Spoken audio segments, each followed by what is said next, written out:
as fait une exploitation commerciale de ma mort.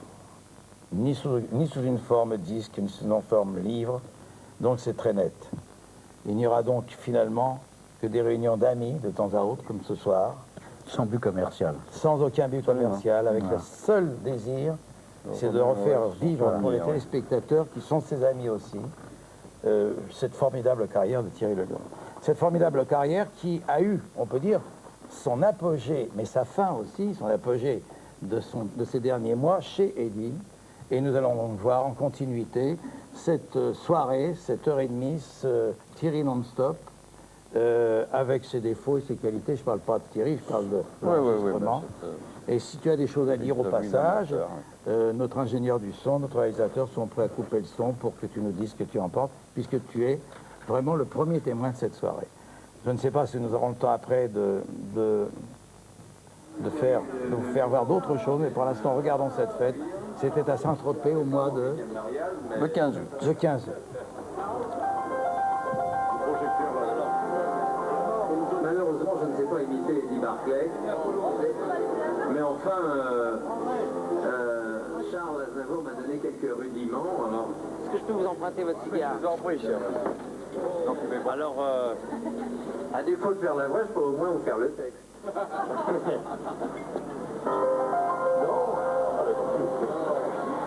Bonsoir, on se sera content d'être avec vous ce soir. C'est d'attraper Michel Rachadet. Je vais vous annoncer une grande nouvelle, c'est que je vais divorcer de Cathy. Voilà, c'est pour ça que je vous ai réunis ce soir. Car je vais me marier avec Denis Taranto.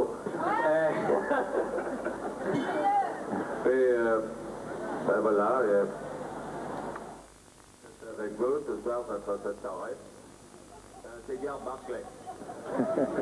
Et je voulais vous dire aussi que j'ai, comme vous le savez tous, j'ai guéri.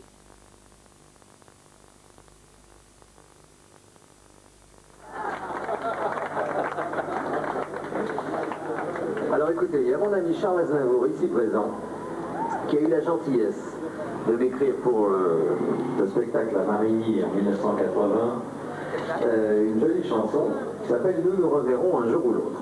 Alors je voudrais vous en chanter un bout et ensuite vous pensez à qui vous voulez et je vais essayer d'amener tous les interprètes qu'il n'y a pas eu à cette jolie chanson de Charles Aznavour.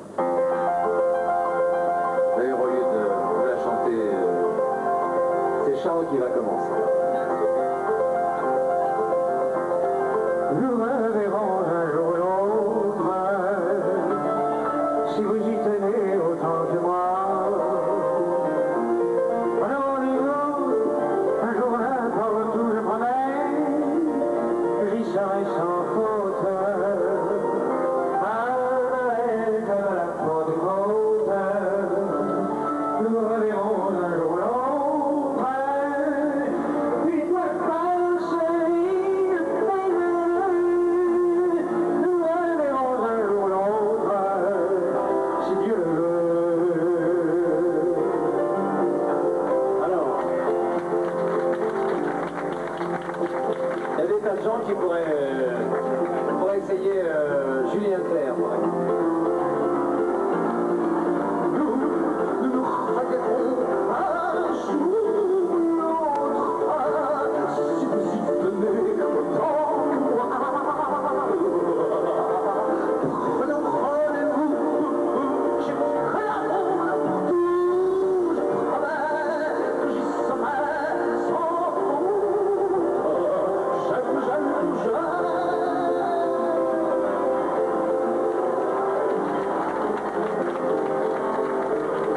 Maurice Chevalier.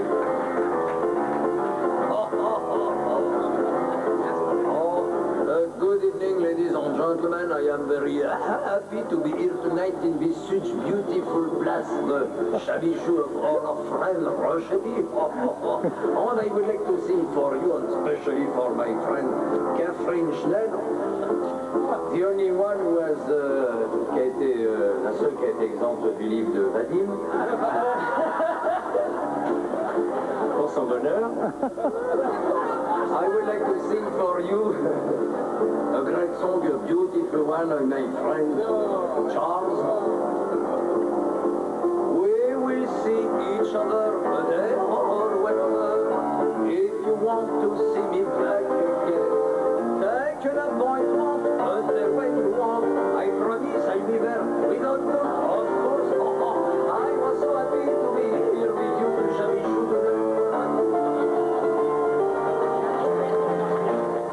Eddie, il avait l'air en pleine forme. Pleine forme, il était en pleine santé. Il a fait 1h30 et je l'ai retrouvé vers 4h du matin après en train de gambader dans d'autres nightclubs du pays. En tout cas, merci pour ce document. Il y en a encore une bonne heure. Ouais, ouais. Tu nous donneras l'autorisation d'en repasser de temps en temps, parce que c'est quand même le dernier document. Une visite nous est particulièrement sensible parce que dans cette hémorragie épouvantable qui frappe les comiques, je trouve que Michel, qui a quitté son théâtre il y a quelques instants, a voulu venir dire quelques mots sur Thierry, parce que... parce que c'est une question de famille, je veux dire. Question de famille. La famille est très touchée cette année. On l'a démontré. Hein. Absolument, mais je veux dire que la première chose qui se dégage par exemple, de ce qu'on vient de voir chez Eddie, c'est cette formidable sympathie que dégageait Thierry. C'était quelqu'un qui dégageait une sympathie étonnante, extraordinaire. Il était terriblement télégénique. Il se passait une chose formidable dès qu'on le voyait à la télévision, c'est qu'on était d'emblée pour lui, on était d'emblée avec lui dans ce qu'il faisait. Alors moi je voudrais dire une chose qui est un petit peu liée à notre métier, qui est directement liée à notre métier, c'est que Thierry a appris le métier au cabaret. Et ça c'est très important parce que toute la force qu'il a acquise par la suite, tout ce talent qu'il avait bien sûr déjà, mais toute cette maîtrise qu'il avait du métier, il l'a apprise au cabaret. Et ça, moi, je dois dire que le cabaret, pour nous, qui avons débuté là, je veux dire par mon Don Camillo, par exemple, où Thierry a fait ses premières armes, pour nous, le Don Camillo, ça a été le début du métier vraiment, parce que c'est vraiment très difficile de travailler devant des gens qui mangent, qui boivent, qui discutent entre eux. C'est là que Thierry a vraiment appris tout. Ça, c'est la première chose.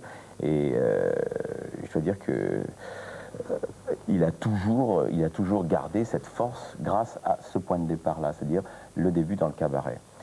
Il y a une chose aussi qu'il a dû faire, comme nous, c'est des galères et des galères, c'est-à-dire que justement la force qu'il a acquise au cabaret, le métier qu'il a acquis au cabaret, lui a permis de faire toutes ces galères, comme on dit dans le métier, c'est-à-dire d'aller dans les endroits les plus fous, dans des chapiteaux immenses, comme dans des salles de 200 personnes, comme dans les salles de 10 000 personnes, et de savoir travailler un petit peu comme ça avec toutes ces différences. Et ça, c'est encore une fois l'école du cabaret qui lui a appris cette classe. Et je dis cette classe aussi parce que Thierry était quelqu'un qui avait beaucoup de respect pour le public, qui était toujours il était nickel, il était impeccable toujours, il avait toujours cette façon de se présenter aux gens, toujours impeccable, avec ce sourire formidable. Et ça, c'est un respect qu'il avait pour le public, c'est une chose qui manque beaucoup et qu'il avait lui. Et ça, je crois que le public... Mais il était très doué aussi, il faut dire qu'il saisissait absolument immédiatement tous les reflets. Moi qui l'ai connu à ses premiers pas, il avait un don, il avait un talent inné. Quels ont été vos rapports? Vous vous rencontrez souvent? On s'est rencontrés souvent. D'abord, on s'est rencontrés parce qu'on se croisait dans les cabarets. Bon, il avait quelques longueurs d'avance sur moi, il avait quelques années d'avance, bien sûr, mais on se croisait souvent au Don Camillo. Il revenait de temps en temps voir les copains. Ça, c'était très, très sympathique de sa part. On se croisait également sur les plateaux de télévision, dans tes émissions. Et là, et dans d'autres, bien entendu. Mais ce qui était formidable chez lui, c'est qu'il avait de l'amitié pour les gens qui faisaient le même job que lui. Ah oui, beaucoup. Il n'avait absolument aucune aversion, aucune haine, aucun mépris, aucune jalousie. Il avait de l'amitié. Et je me souviens très bien, on se croisait comme ça très souvent, on se tapait sur l'épaule, comment vas-tu, ça va bien, ouais, c'est formidable. Et puis il me demandait toujours, il me disait, écoute, fais-moi un petit coup de claque, un petit coup de, je sais pas, alors un coup de Marielle, un coup de... Parce que ça l'amusait beaucoup, beaucoup. Et je le voyais, il partait dans les éclats de rire. Moi, je lui disais, alors fais-moi Mitterrand, fais-moi ci, fais-moi ça. Et on se renvoyait la balle comme ça, c'était formidablement sympathique. Et la dernière fois que je l'ai vu, c'était en descendant le boulevard Montmartre. Il sortait du gymnase, c'était au mois de février. Et moi, je descendais de la porte Saint-Martin, du théâtre, et il était minuit. Il y avait peu de monde dans les rues, il faisait pas très chaud. Il était en sa voiture, et je suis arrivé à hauteur de sa voiture avec la mienne. Et puis alors là, je suis descendu et on a parlé ensemble un bout de temps. On a discuté le coup. Et moi, il y avait une chose qui m'avait frappé, c'est que je lui ai dit, écoute, t'as l'air complètement crevé. Il dit, oui, je suis un peu fatigué, mais tout va bien. Ça, c'était lui, c'est-à-dire qu'il a... Et encore, je voudrais dire encore une dernière chose qui est formidable chez lui, c'est cette force. J'ai entendu Lynn Renaud parler ce matin, dire que c'était un grand mec, c'était un type formidable, parce qu'il avait une force en plus, qui était celle de se donner des échéances et des projets pour l'avenir dans les moments les plus pénibles. Moi, je trouve ça fantastique. Ça, c'est une grande qualité que de dire, bon, bah, je vais faire le Palais des Congrès, je vais très bien, j'ai fait un show chez Barclay, j'ai acheté une maison, j'ai des projets, je veux faire des disques, des trucs, des tournées, des galas cet été, il en a fait en pagaille. Quelqu'un qui est malade et qui se donne des échéances comme ça, c'est une force de caractère extraordinaire et c'est grand coup de chapeau à Thierry pour ça, vraiment. C'est ce qu'a fait lui. Hein. Bien sûr, bien sûr. La même chose. Mais c'est des gens de grand caractère, de grande force.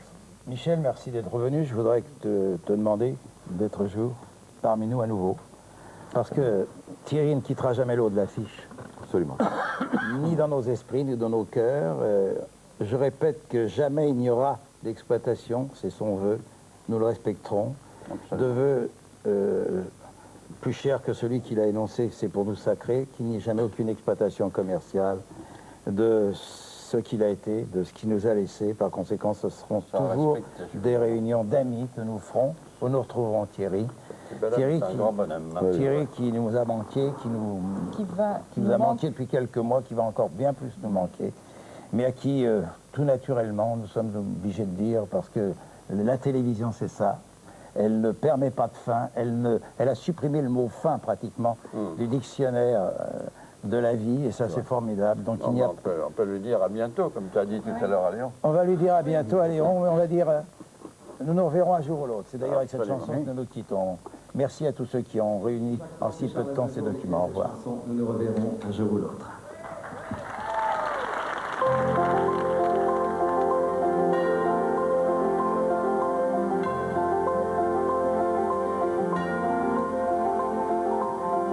Nous nous reverrons un jour ou l'autre.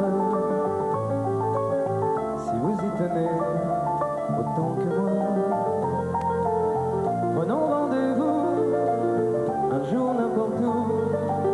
Je promets que j'y serai sans faute. À Noël comme à la Pentecôte. En Laponie comme à Tombouctou. Plus on est de fous, plus on rit de tout. Nous nous reverrons un jour ou l'autre. J'y tiens beaucoup.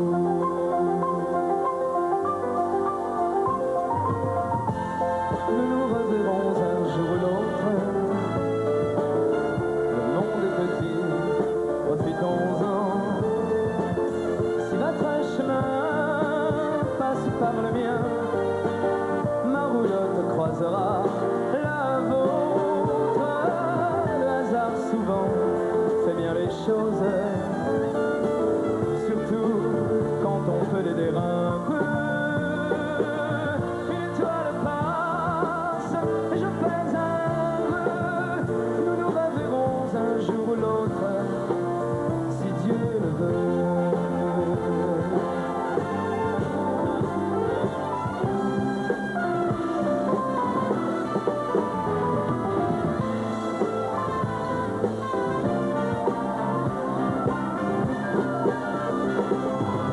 Le hasard souvent fait bien les choses, surtout quand on peut l'aider un peu. Une étoile passe, je fais un vœu. Nous nous reverrons un jour ou l'autre, si Dieu le